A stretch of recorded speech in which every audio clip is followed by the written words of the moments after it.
करता हूं और केवल आपको यही नहीं रोक रहा हूं, आपके अपने घर, आपके अपनी गौशाला, जहां जहां गौमाता है वहां वहां हमारा तो ऐसा माना जाता कि 33 करोड़ देवी देवताओं का वो निवास हो जाता है, वो तो स्वर्ग समान हो जाता है।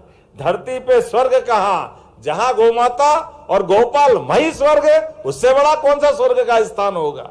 परमात्मा की कृपा से हम सब इस बात को महसूस करते हैं।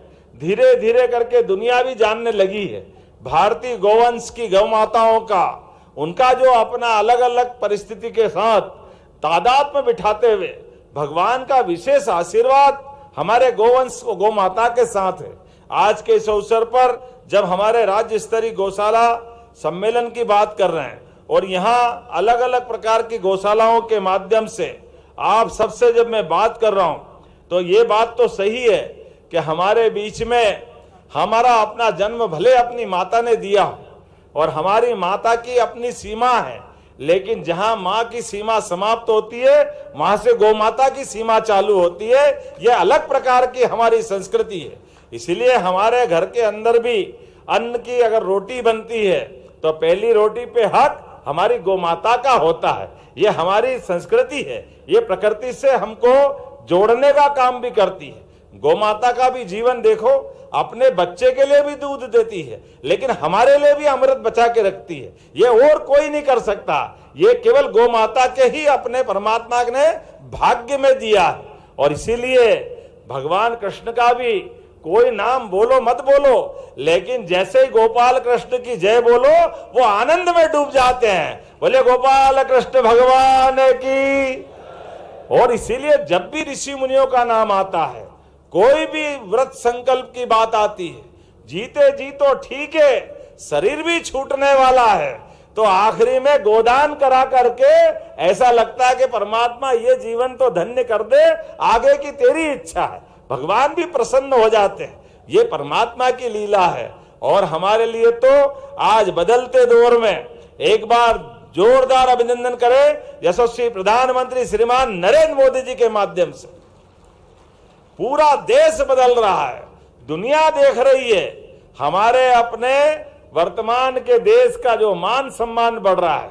और यशस्वी प्रधानमंत्री भी देश के अंदर सुशासन के लिए, देसी गौ नस्ल के बढ़ावे के लिए, और कितनी अच्छी वो पुंगरू नस्ल की गाय, अब गाय माता का भी क्या क्या रूप दिख रहा है। ये लीला पहली बार देख रहे हैं कि गाय माता बेडरूम से लेके कमरे में भी घूम रही है और अपना आनंद का एहसास करा रही है। ये जो हमारे बीच में ये जो देखो आप समय कैसा बदलता है, ये उनको भी जवाब है।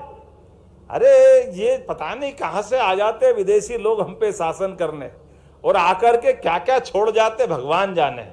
हमारे यहाँ तो सुबह से गौमाता के साथ साथ गोधुली बेला की अपनी महत्ता रहती है शाम तक की। कोई मुहूर्त में किसी का विवाह संस्कार में कोई मुहूर्त मिले ना मिले, गोधुली बेला के लगन हो जाए तो समझो जीवन धन्य हो जाता है। ये हमारी परंपरा थी हजारों सालों से, लेकिन बदलते दौर में वो गोधुली बेला पे भी ग्रहण लगने लगा। और जिनको हमारी संस्कृति पसंद नहीं है वो तो उस काल से जब देवताओं का राक्षसों से द्वंद्व चलता आया है, हजारों साल से उस परंपरा के तो संकट है। कोई हमारे ऋषि मुनियों के हड्डियों के ढेर लगाते थे, वो राक्षस वृत्ति जो है, असुर वृत्ति के कारण से वो वृत्ति से प्रवृत्ति बनते हुए बदलते दौर में पता नहीं गौमाता ने किसी का कुछ नहीं बिगाड़ा, लेकिन दृष्टि में दोष और व्यवस्थाओं में खोट, इसका परिणाम निकलता है। उसका परिणाम कैसे निकलता है? देश आजाद हो गया, आजादी के बाद देश के अंदर हमारे सभी संसाधनों के बलबूते पर जिस जीवन शैली से हजारों लाखों करोड़ों सालों से भारत की पहचान बनी आई थी, उस पहचान को पहचानने के बजाय नादानी की तरफ कदम बढ़ाए गए।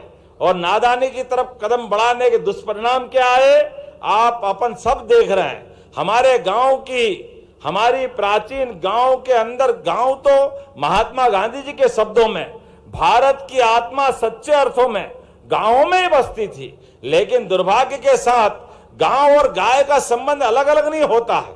लेकिन योजनाबद्ध तरीके से, वो तो भला हो सरदार वल्लभ भाई पटेल का जोरदार अभिनंदन करो, जिनने अपना अमूल के माध्यम से सहकारिता के आधार पर देश भर में आदर्श मॉडल बना करके अमूल के ब्रांड के आधार पर हमारे गांवों का भला करना है, किसानों का भला करना है, तो खेती बाड़ी तो अच्छी करो, लेकिन खेती बाड़ी के साथ साथ हमारे दूध उत्पादन को भी बढ़ावा दिलवाओ और